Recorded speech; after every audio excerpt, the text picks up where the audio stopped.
Salut mes petits farfadets spongiformes, vous le savez très bien, depuis le temps que vous venez traîner sur cette chaîne, j'ai deux passions dans la vie, avoir un maximum de numéros de téléphone de prolétaires dans mon portable, et collectionner les revues de Lug. Alors aujourd'hui, on s'attaque à un gros morceau... Valérie Damido? Mais non, on reprend la suite de la première vidéo consacrée au spécial Strange 31, datant de mars 1983. Ah!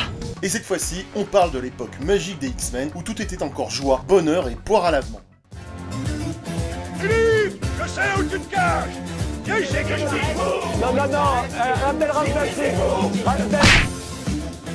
Ta gueule!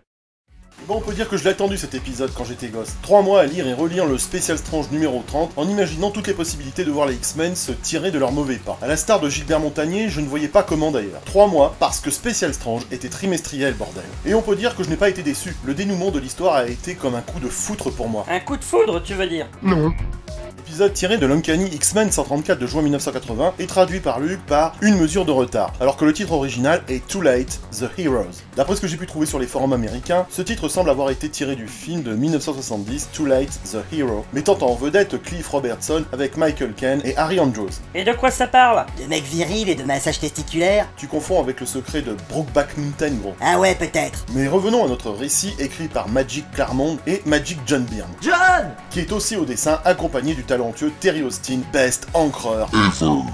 Avant d'entrer dans le vif du sujet, j'attire votre attention sur la couverture de ce numéro qui fait référence à la couverture du X-Men numéro 100. J'espère que vous aurez apprécié cette délicieuse anecdote.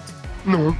Tout semble perdu pour les X-Men qui sont mitres devant l'échec. Cette phrase ne veut rien dire. Après s'être fait péter la rondelle ou le stick, rayer la mention inutile, dans un duel psychique avec le cerveau, Cyclope s'est effondré au sol comme s'il était mort à la fin du dernier numéro, au pied des membres du Club des damnés, tous habillés comme des blaireaux. Attends, vaut mieux être habillé comme un blaireau que comme tous les tocards qu'on trouve en école de commerce. Ouais, c'est pas faux. Bon, je le répète une dernière fois pour les mecs qui n'ont pas suivi, les membres sont tous inspirés d'acteurs très tendance à l'époque. Ah bon?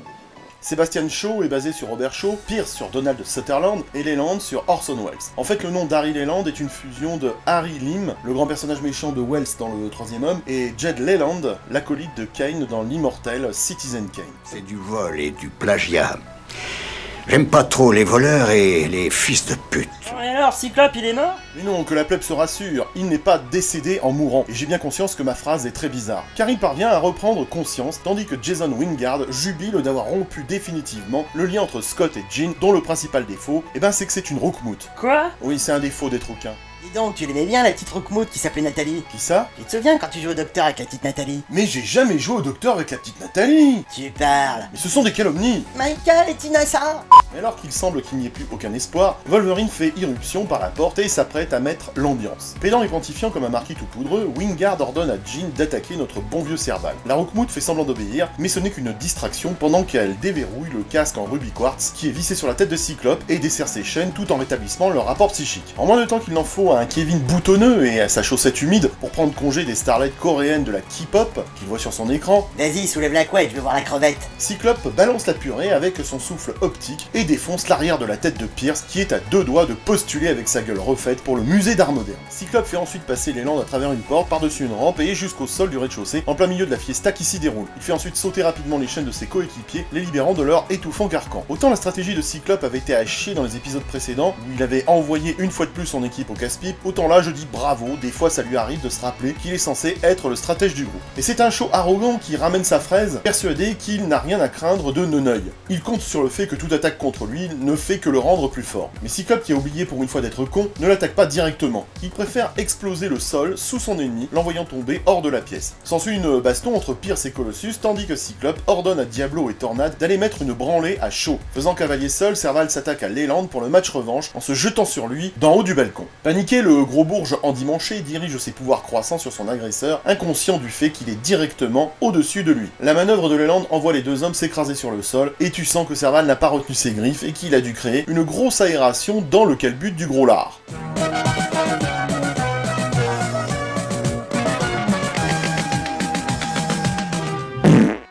Bon, Bon sérieux, je ne veux pas jouer mon chiant, mais ça me gêne que Leland ait dit qu'il augmentait la masse de quelqu'un, alors que c'est plutôt son poids. Alors c'est de la BD, je sais que tout est possible, mais augmenter la masse sous-entend que Leland tire des particules subatomiques d'une autre dimension, ou quelque chose du genre pour réaliser son prodige. À moins que Claremont croyait simplement que masse était une façon plus scientifique de dire poids. Fais pas chier, connard. Le cerveau décide d'utiliser ses pouvoirs basés sur l'illusion pour tirer sa révérence. J'adore le fait que le mec peut se fondre littéralement dans les boiseries. Bon, ça va stun de tous côtés, et j'aime bien aussi la technique de Diablo et de Tornade face à Shaw. Comprenant que la capacité de Shaw est d'absorber l'énergie cinétique qui lui est dirigée, le duo utilise d'autres méthodes d'attaque pour le prendre au dépourvu et lui remettre les amygdales en place. Shaw, à torse-poil, n'est pas du tout préparé lorsque Tornade lui gèle les pommes de pin avec un micro-blizzard. Surprise, motherfucker! Le gars sent qu'il risque de geler à mort et décide de se faire appeler à ce moment-là Angèle. Alors je vois pas du tout le rapport là. Parce que Angèle les noie. Putain, à dire que j'ai survécu au Covid et au vaccin pour écouter ce genre de conneries.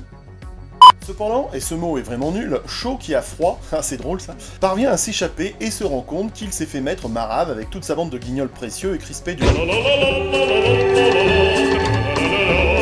Bien sûr, la baston du Club des damnés ne passe pas inaperçue et les autorités sont appelées. Il y a même une alerte qui est envoyée à l'Avengers Mansion où il se trouve que le fauve est en service de surveillance. L'alerte indique que les X-Men attaquent le club voisin. Confus, ça lui fait comme une sorte de fussoir. Il efface alors l'enregistrement de l'appel et part enquêter par lui-même. Au passage, les lecteurs attentifs auront remarqué que le fauve est en train de lire un véritable livre intitulé « L'origine de la conscience et de l'effondrement de l'esprit bicaméral » écrit par Julian Jaynes en 1976.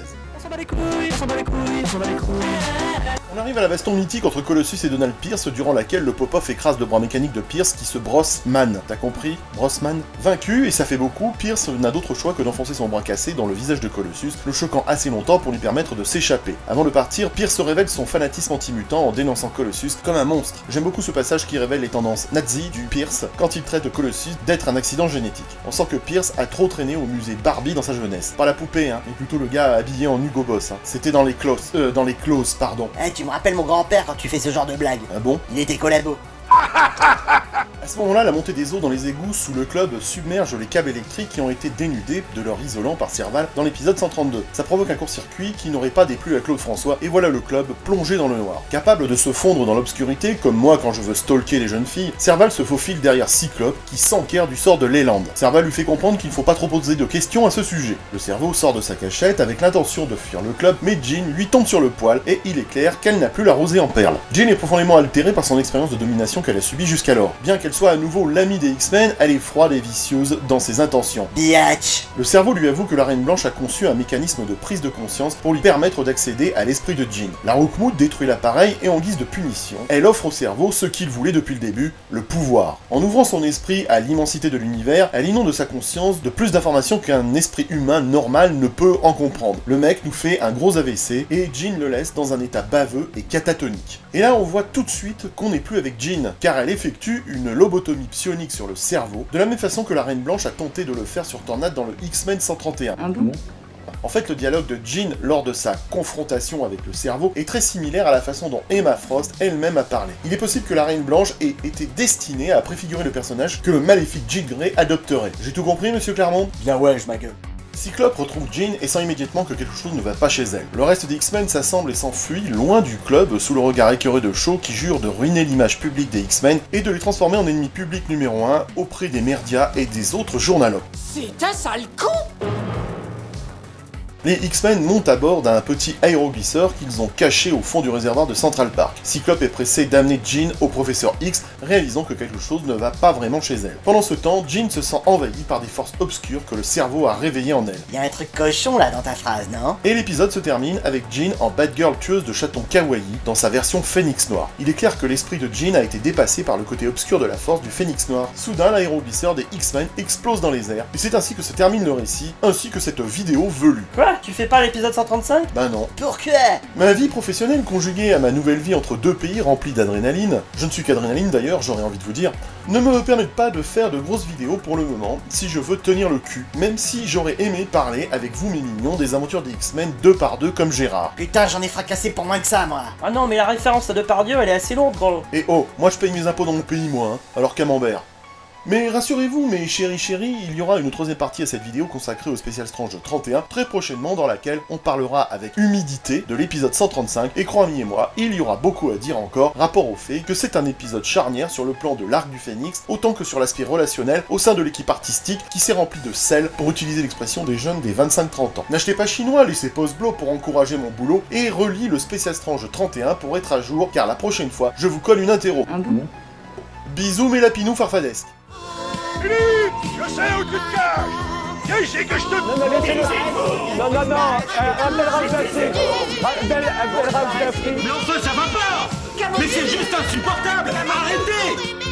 Ta gueule!